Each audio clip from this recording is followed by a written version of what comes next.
Khammam Lok Sabha BJP అభ్యర్థి తాండ్ర వినోద్రావు ప్రచారంలో దూసుకుపోతున్నారు. నియోజకవర్గంలోని గ్రామాలన్నింటినీ చుట్టేస్తున్నారు.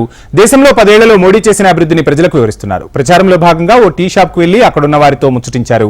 గ్రామ సమస్యలను అడిగి తెలుసుకున్నారు. అంతకుముందు గిరిజన మహిళలతో కలిసి నృత్యం చేశారు. గతంలో పనిచేసిన ఎంపీలెవరూ ఖమ్మంను సరిగా పట్టించుకోలేదని తాండ్ర వినోద్రావు ఆక్షేపించారు. ఈ ఎన్నికల్లో బీజేపీకి ఓటు వేసి తనను గెలిపిస్తే జిల్లాను అన్ని రకాలుగా అభివృద్ధి చేస్తానని హామీ ఇచ్చారు.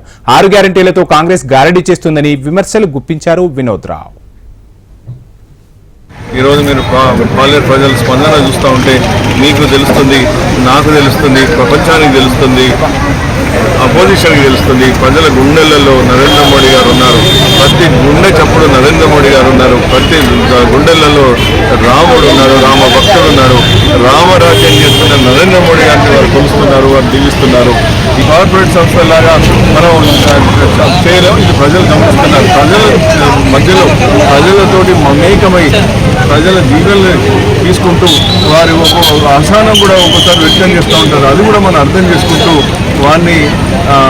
వారికి మనం ఏం చేయగలుగుతాం, నరేంద్ర మోడీ గారు గత 10 సంవత్సరాలు ఏం చేయగలిగిందో, నాలాంటోడు వారు నన్ను ఎందుకు పంపించారు, నాది బ్యాక్గ్రౌండ్ ఏంటి, నేను చేసిన సర్వీస్ ఏంటి, నాకున్న ఎక్స్పీరియన్స్ ఏంటి, మీరు కనుక నన్ను ఢిల్లీ పంపిస్తే ఈ సమస్యలు నాకు తెలుస్తున్నాను కాబట్టి వీళ్ళు ఒకటి కాబట్టి మన గ్రామాలన్నీ అభివృద్ధి చేసుకుందాం. గ్రామ స్వావలంబన అనేది మన గ్రామం నుంచి స్టార్ట్ చేద్దాం.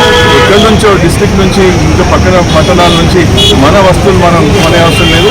మన గ్రామాలలో మనమే చేసుకుందాం, మన పరిస్థితులు మనమే చేసుకుందాం.